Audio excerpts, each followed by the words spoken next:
కొంచెం cotton cloth అయిందండి, కొంచెం 2 టైమ్స్ అట్లా ఫోల్డ్ చేయండి.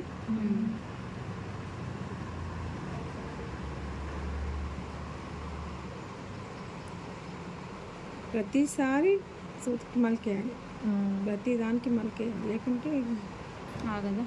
హెమ్మింగ్కి ఏమో 2-3 టైమ్స్ వేసిన సరే, దీనికి ప్రతిసారి మనకి ఎన్నిసార్లు తీస్తామో అన్నిసార్లు వేయాలి. ఎన్నిసార్లు తీయాలి? ఎన్నిసార్లు రౌండ్గా తీయాలి, మొత్తం ఫిలప్ అయిపోవాలి. ఇప్పుడు మీకు జస్ట్ ఇలా కొంచెం కుట్టిన తర్వాత ఇలా వేలు మీద వేసుకోవాలి, మనకి గ్రిప్ ఉంటుంది అన్నమాట. ఇది ఇలా ప్రతిసారి అయితే ఇప్పుడు ఒక బ్లౌజ్కి చూపించిన కదా, బ్లౌజ్ అంతా ఇదైపోయినా కానీ ఉక్స్ మాత్రం అంతే ఉంటుంది స్ట్రాంగ్గా. మళ్ళీ నెక్స్ట్ ఇటు సైడ్ దీనికి కూడా ప్రతిసారి ఇట్లా అలా ఉక్స్ కంప్లీట్ అయ్యేదాకా ప్రతిసారి మలికేస్తూనే ఉండాలి.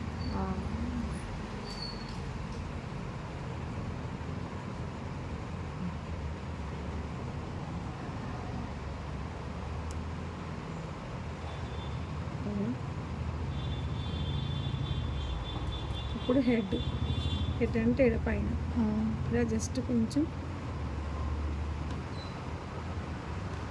ఇలా తీసుకొని ఇట్లా సైడ్కి ఉంటుంది,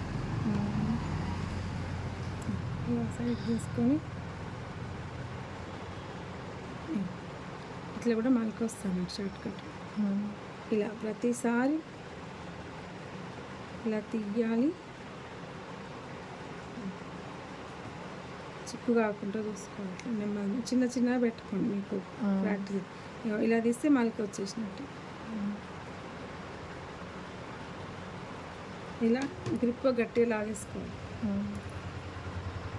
ఇంకా కొంచెం ఇటు ఇంకో 2-3 టైమ్స్ కుట్టవచ్చు. మీకు జస్ట్ చెప్పడమే కదా, నేను తక్కువ టైమ్స్ తీసుకున్నాను. ఇంకా కొంచెం గట్టిగా ఉంటుంది.